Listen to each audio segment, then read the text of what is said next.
Publican, a church warden and a needlemaker. They may be three everyday jobs, but together they form a detailed picture of black working class history. Volunteers across the region have helped put together an exhibition which provides a fascinating insight into the lives of ordinary people over the last 350 years. Kath Mackey reports.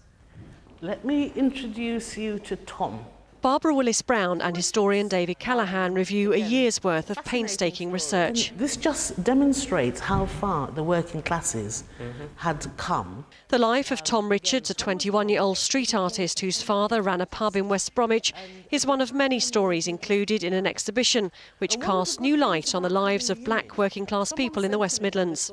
These are just ordinary stories about ordinary people. Post-slavery, what happened to them, where did they live, how did they exist within communities, stories of ordinary working class life.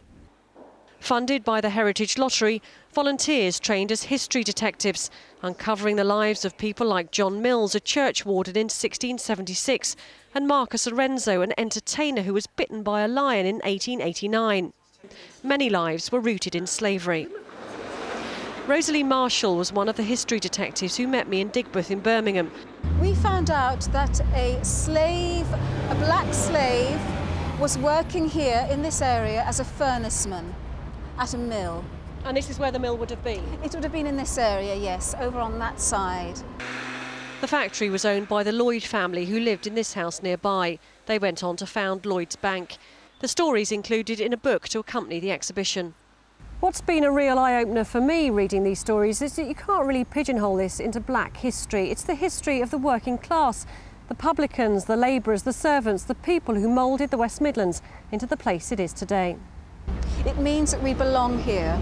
We've been here for centuries. We've helped to build the city of Birmingham.